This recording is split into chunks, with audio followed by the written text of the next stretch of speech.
Okay, now we are recording.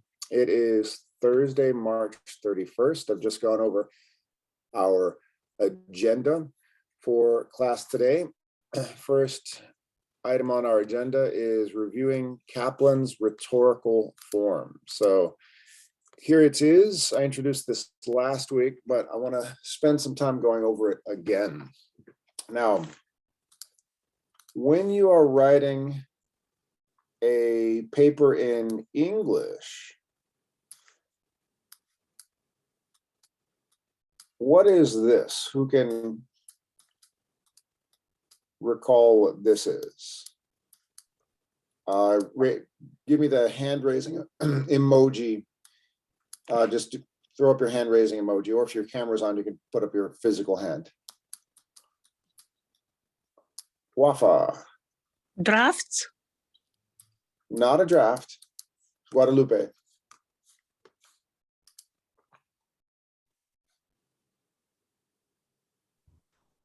Guadalupe, I think you're muted.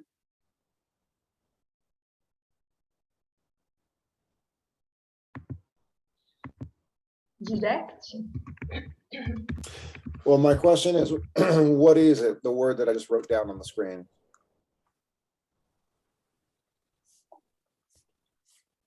Marvat. Thesis statement. Yeah. Yes, a thesis statement is what? What is it exactly? Argument. An argument. Excellent, excellent. So keep it simple. Don't confuse anything. A thesis statement is your argument. Whatever it is you are trying to argue. It's not a question. Remember, there's a prompt that I gave everybody. Is gentrification good or bad for Jamaica Plain? Or, I mean, is the gentrification of Jamaica Plain, Boston's Latin Quarter, overall good or bad? That's the question. Your answer to that question, your argument, is your thesis statement. So that's what I wanted to make sure everybody is clear on. So your paper has to argue something. A lot of you are nailing this, arguing where the positives are, where the negatives are. Whatever you're arguing, if you're arguing the gentrification of this neighborhood is a disaster for everyone, great. Make that a clear-cut argument. If you're arguing the gentrification is overall a betterment of society, great. Make that a clear argument. But that's what your thesis statement is. It is your argument. So going over rhetorical forms, and even though this is sort of a repeat of previous lessons, I wanted to review for everybody where we put our thesis statement when we write a paper in English. The first? Yes. Tell us, is that, friend, tell us the first paragraph. That's right. So I wanted everybody to remember thesis statement goes in the very, very first paragraph. Can we get a few comparisons of how that rhetorical form, rhetoric is a form of argument. How does this rhetorical form differ from other languages? And everybody can share how maybe their first language is different from a thesis statement in English. In my country. Kimberly. Well, difference like in DR, the English statement is at the beginning, and in DR we usually put the thesis statement in the middle of the paragraph when we put like the body part. Excellent, excellent. So, and you're not alone. I think that's generally how Spanish speakers would do it. So yeah, and that would go right in here, actually. So kind of showing it right in the middle. So great example. So Kimberly said, pointed out when she was growing up in the DR, she would learn when you write a paper, you put your thesis statement in the middle. And that's that's why I wanted to go over this. So the linguistic difference is very much also a cultural difference. You're in English, your thesis statement will go at the very beginning, but that is not the case in another language. Can we get another difference? Bruna, would you like to tell us about perhaps where a thesis statement would go in Greek or Armenian, or Marvat, would you like to tell us about Arabic? Yes, regard the Arabic language, as the Camberley say, there is very similar. The thesis statement put in the middle paragraph, and in the first, the introduction, and the other body paragraph, and in the end, there is the result and conclusion. Excellent, excellent. All right. So yes, that's one thing I wanted to go over with everybody. Just remember, when you're writing in English, you want to it's not only remembering all the vocabulary that you're going to use, it's shifting your mind to making an argument the English way, which is stating your argument at the beginning and using the rest of the paper to prove your argument. Oh, I think I see a few comments in the chat. Let me take a look at the chat here.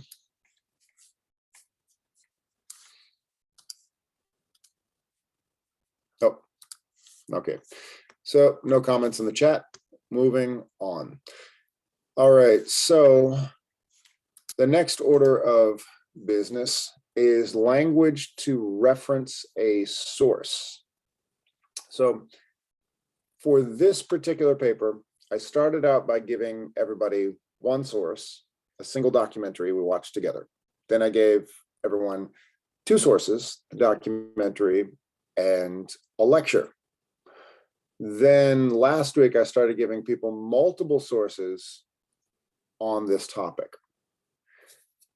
And I didn't give anyone citation tools because we're not quite there yet.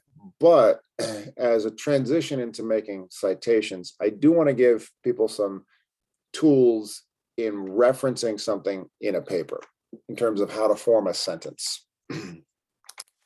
Now, if you're referencing an article, forget making a citation with the name, author, or page number, or date. Forget those more complicated rules of academic writing. If you're just telling the reader where you're getting information, what's a way you might do that? I actually just realized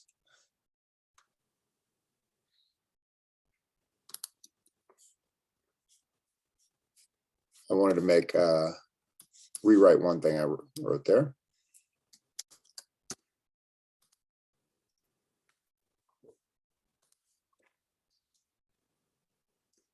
Switching up one thing in my slide there. Okay, had to make a change in the slide. Okay.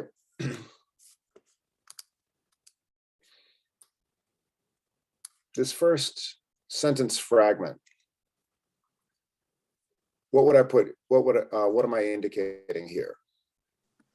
You put the name of the author or the website or book when you find the information. Sure, exactly. In an article by the Boston Globe, the Washington Post, whatever. It's giving, it's indicating where your information came from. What about the second sentence right here?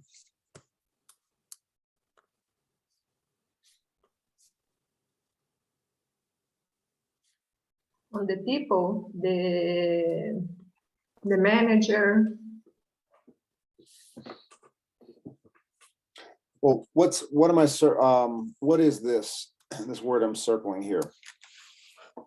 Interview, maybe with the TV, with the radio. Right.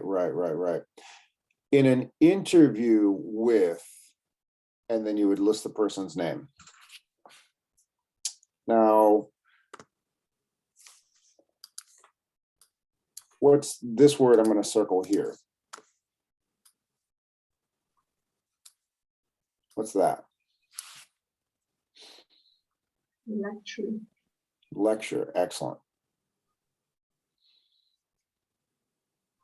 Given There we by go. teacher or lecturer. Yes, you would name the lecturer, whoever was the speaker, and what he or she said.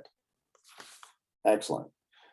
Or you could say in, and I put apostrophe S here, speech. What is that? Right. The name of the person. Correct. Or if I say down here in the documentary, what would I put here in the blank space? The title of documentary. Yes, the title of the documentary. Now, these are just these sentence fragments I'm giving everybody seem almost something you know intuitively, but little tricks like this can help direct the reader know what you're referencing in the most basic way. I'm going to give you an example. So in an interview with or a lecture given by, we looked at an interview and a lecture given by the same person last week. Does everybody remember, anybody remember his name? It was a little, not the easiest name to pronounce, but it was one of the original founders of the Hyde Square Task Force. Ken. Yes, Ken was his first name. Excellent. Good job, Madhavat. Thank All right. So we looked at both a lecture. Here it is.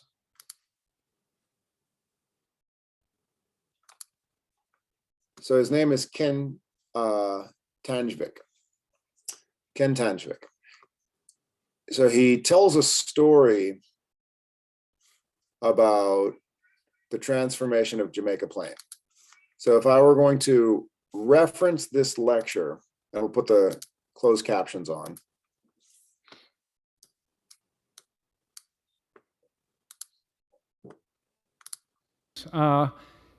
Beatings over street corner turf for the right to who was going to sell drugs in that corner with baseball bats, with golf clubs.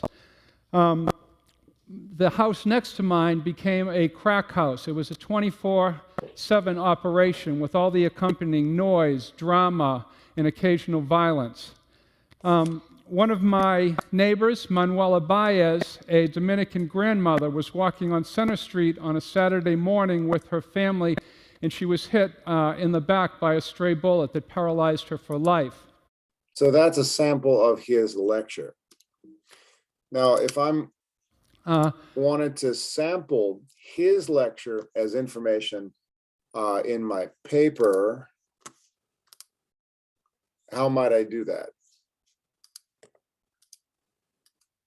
In the lecture given by Ken Tanjvik,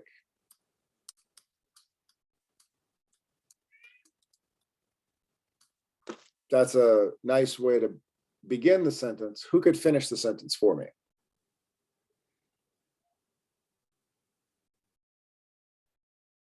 What's he talking about? How would you describe it in your own words?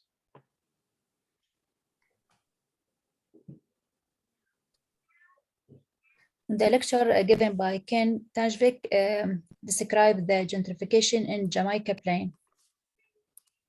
Was that describing the gentrification, or was that describing life before gentrification? Life before gentrification. Yeah, let's be more specific. And how Let's use the word describe. Madhavat, that's a good word. Ken Tanjvik described. Who can finish this for me?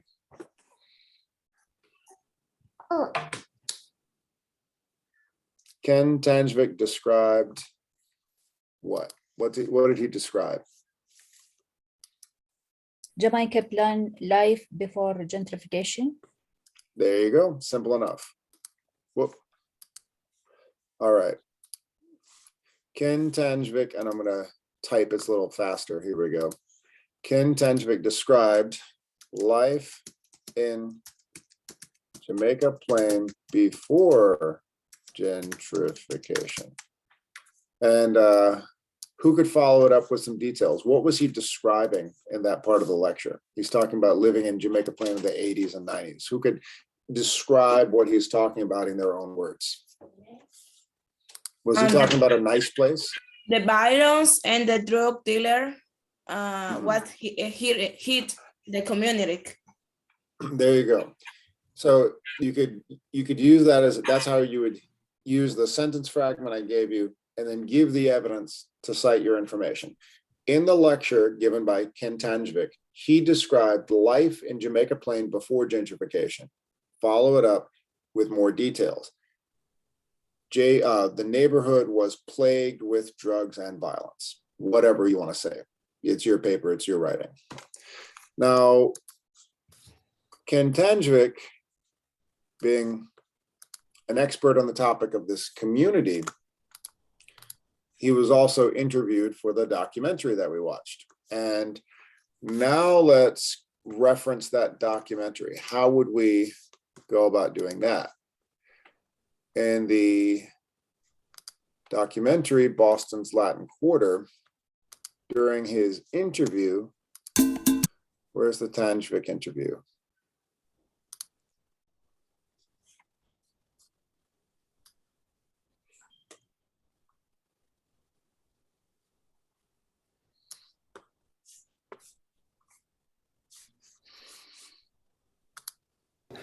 The process of gentrification started. Story of the Latin Quarter, which was once we started to make the streets safe and, created some cultural vibrancy, the process of gentrification started.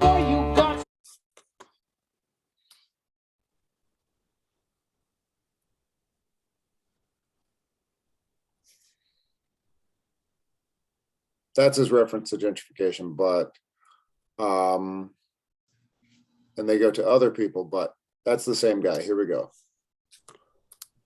And, created some cultural vibrancy, the process of gentrification started. And because this is a documentary, they show the cultural shift, the ethnic shift in the neighborhood. All of a sudden you have white people playing folk music, and you have, a Starbucks and a Whole Foods. That is the general pattern. But if we were going to reference his interview in the documentary, or reference anything in the documentary, let's not just go with Tanjvik. Let's go with the barber and the restaurant owner here and the music teacher. Here we go. Barber, restaurant owner, music teacher. The barber really started to explain a lot here. Okay. And non-Spanish speakers, remember to read the subtitles here.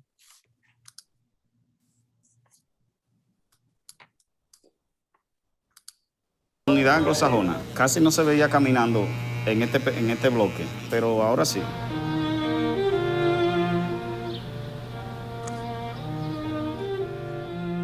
Ha sido demasiado rápido el aceleramiento, el crecimiento de la ciudad He's the restaurant owner. de Boston. Poquitos obreros pueden vivir aquí.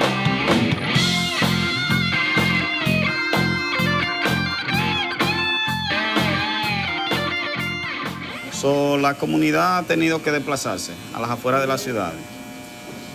En Brockton, Stanton, lugares un poquito más baratos que la ciudad de Boston. So that's a nice source of information here. So there's the barber, he says. Afuera de la ciudad. En Brockton, Stanton, lugares un poquito más baratos que la ciudad de Boston. How would we reference this documentary? We have Ken Tanjvik, the community organizer. We have the barber. We have, I believe, is a mechanic or a hardware store owner and a restaurant owner talking about the same thing. So in the documentary, and the name of it, whoops, the name of the documentary is Boston's Latin Quarter, comma, how would I use that documentary and what some of the people said in their interviews, or or what was being shown in the documentary for my paper. What could I say after this sentence fragment? Any volunteers? In the documentary, Boston's Latin Quarter, who wants to give it a shot? Guadalupe, Jose, Estefania. Was that Maravat? Yes. Let's give somebody else a shot. And I'll go back to you in a minute. Who wants to try to reference the documentary? Anybody? Don't be afraid. The gentrification of an urban community. Well, am I referencing the documentary if I say that? Let me write down what you said, Fernanda. Let's help you refine your point. In the documentary, Boston's Latin Quarter, the gentrification of an urban community. Am I referencing something, some information from what we just saw? Or do I need more?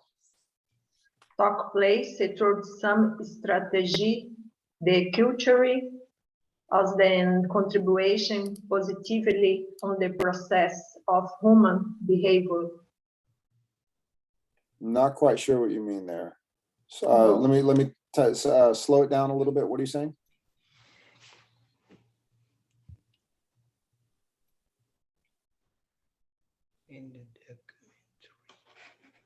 Slow it down again, Fernando. Give me your argument there.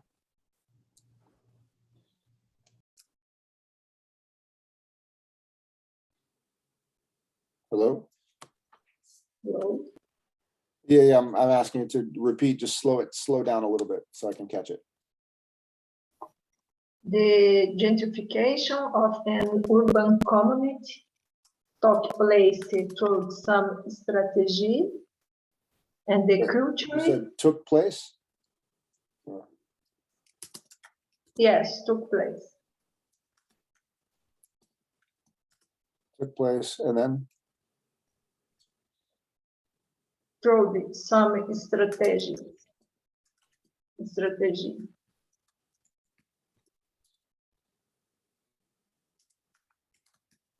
some strategy. Through some strategies. Okay. All right. Guadalupe, you want to give it a shot? Yes, thank you. In the documentary Boston Latin Quarter, there are testimonies sharing the problems of gentrification. There are testimonies saying, say that last part again for me. Oh, sharing the problems of gentrification.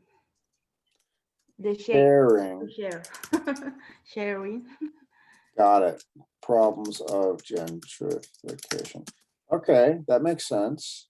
Who can specifically reference what those problems were? What the story? Who can really tell the story in their writing?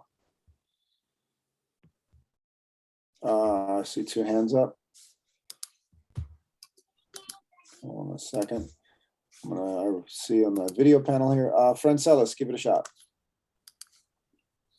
Yes, I can say after the gentrification happens, the worker class had to replace to outskirts of the city. Okay, sure. In the documentary Boston's Latin Quarter, working class people were displaced to the outskirts of the city. Very nice. Yes, and that is, and you can even, and that's actually that's almost word for word for what the barber was saying. So in that, and you might actually want to, if you're going to be that close to the interview, you might say this, you can paraphrase, or if you're going to say directly, you can quote in Boston's Latin Quarter, a local barber described George, working class people. Yes, Jose. we can I put the resident are fighting to keep his home, something. Okay. In the documentary Boston's Latin Quarter, residents. Now finish the sentence. What do you want to say, Jose? Residents are fighting Mhm. because it's some kind of struggle to keep it. Well, that's where we need more detail. If you just stop it there, we don't know what you mean by fighting. Fighting what? How? Residents are fighting, or maybe a synonym like residents are struggling, but we got to keep going. To keep their homes. Are struggling to keep their rooms. Rooms. I'm thinking, Who can help Jose? What's Jose trying to say? I think I know what you're trying to say. You're just looking for the words. Help Jose out. What is it that the residents of JP are struggling for? Estefania, I think you might have the words Jose is looking for. Sorry, can you repeat? I was a little distracted. Jose, say it one more time, and Estefania, help Jose out.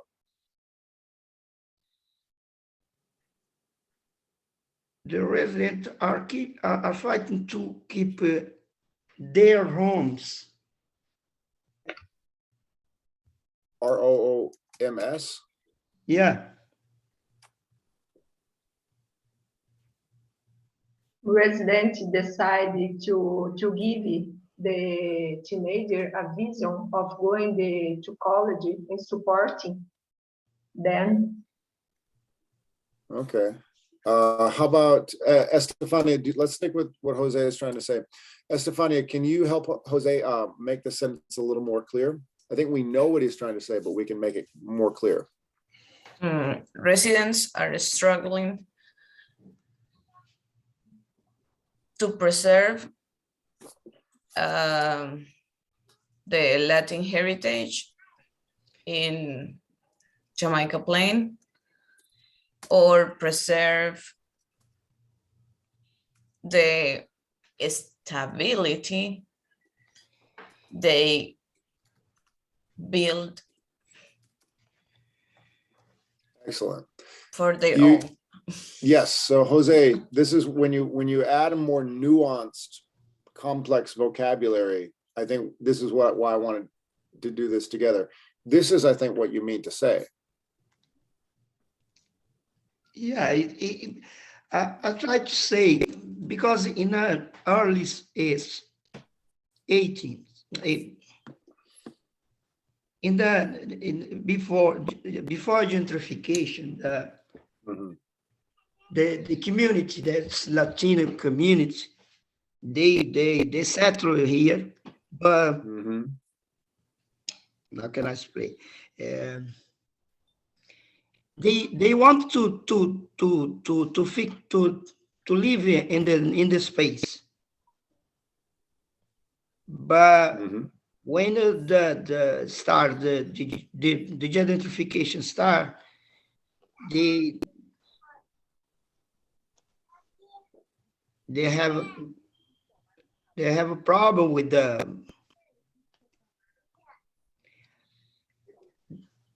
I don't know, but the high rent to preserve. Yeah, that's the high rent, right. So everybody's essentially knows what you mean, but you got to give those details. High rents, and so high problem paying high rents, and then further, basically that's where Estefania's vocabulary, preserving heritage and stability, that's telling a much more complicated story. So that's why I wanted to go over this together. So remember, don't assume the reader knows what you're talking about. If you say their rooms, and I'm reading this, I think, oh, their rooms, they don't have any rooms. That's not the story you're telling. You're telling preserve their community, their culture, their stability, everything they know. It's some kind of a symbolic. Right, bound. right. Yeah. That's the story. That's the real story you're trying to tell. So that's where you want to use the words to give those details. And everybody, if you want, if you could take a screenshot right now of these sentence fragments that I gave everybody. Let's say in the documentary Boston's Latin Quarter, residents are struggling to preserve their heritage. Very clear, very complex sentence that tells a story. Here's an example of what you don't want to write. Don't do this. In the documentary Boston's Latin Quarter, people went away. What's wrong with just saying that? You don't know which people went away. Exactly. And some exactly. We don't know who we're talking about. Who are the people? In the documentary, Boston's Latin Quarter, new people came. What's wrong with this? The same. No problem. Right. Remember, you want to be specific in your writing. Don't assume that the reader knows the story. You have to give those details using more complicated vocabulary to really give those. So it's all about giving those details and supporting evidence in your writing. For instance, you want to say, if we're referencing the Ken Tanjevic lecture, we want to say in the lecture given by Ken Tanjevic, he described Jamaica Plain as a very dangerous place to be in the 1990s. Great. You don't want to say this. The guy in the video told a story. It was a sad place. What's wrong with that? Who's the guy? We don't know Who's the guy. What's the place? We don't know the story. Exactly. Right. Now, sometimes this is the kind of stuff I see people turning in. And this is why I highlight, I say, more detail, please. Who's the guy? What's the place? So that's kind of like when you're giving minimal information and using very, very simple words, that's more like level 3 and 4 writing. Upper level writing, we're getting in college level. So we want to give more complex sentences, more details, really support your argument. So that's what it's all about. So as you write, you turn your outlines into full papers. Think about details to support your thesis statement and pull from evidence that we looked at. So speaking of evidence, I want to put everybody into breakout rooms. And here's the question. Okay. Teacher, What can evidence? I ask you? Yes. Mm-hmm. The sentences fragment should be put in the first of the paragraph or where? It depends where you're referencing. If you're going to reference what you're referencing. For example, documentary. Sure. Let's see. You know what? I used your outline as an example in last class. Is it okay if I go back to it? Yeah. All right, let's go back to Marvat's superb outline here. Sorry, getting a look at my email there. It's boring, but here we go. Boom. Okay, so let's go back to Marvat's outline. Here we go. All right. So if I look into Marvat's outline, there it is. All right, so graded. Here was Marvat's outline. There you are. Okay. All right. So where I can see here where you plan to. So there's her outline, and I will see where she plans to put to reference the documentary. Okay. So in paragraph 4, you're going to talk about high rent. You could reference it there. In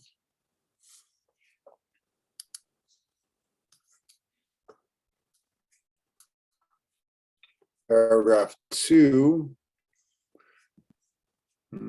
yeah, you're giving, there you go. Paragraph 2, you talk about the bad times before gentrification. Sure.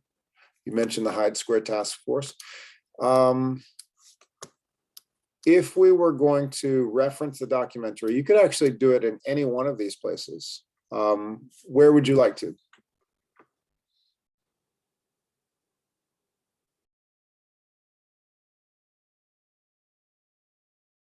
I think in paragraph 2 is suitable for the You got it. documentary. You got it.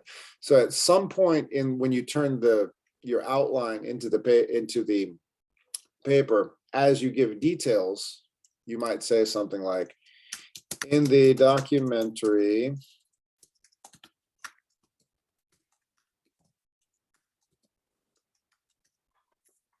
all right, in the documentary of Boston's Latin Quarter, what would you like to say, Marva?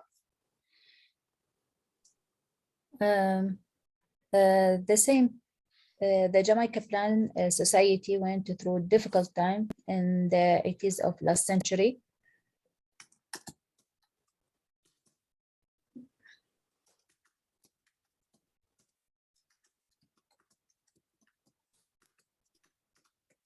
That's perfect. In the documentary, Boston's Latin Quarter, Jamaica Plain went through a difficult time in the last century. Good. And then you would follow that with what difficult time? What was happening? The evidence. And this, yeah, the evidence, exactly. And you're indicating that here in your outline, the gang violence and drug dealers. Excellent. Good job. Nice, nice, nice, nice, nice. All right, so everybody gets the idea? Referencing what we looked at? Yes. Yes. Beautiful, beautiful. All right, I'll leave my screen. Okay, so enough of those writing mechanics. Let's do some speaking. I'm tired of hearing my own voice. It's time for you all to share how you are going to support your thesis statement with evidence. What is it that you're arguing, if it's pro or against gentrification, and what is the evidence you are bringing in? All right. Here we go. I'm going to make 2 breakout rooms. Make sure everybody shares their thesis statement verbally with the group and gives some type of evidence, how they're going to back it up.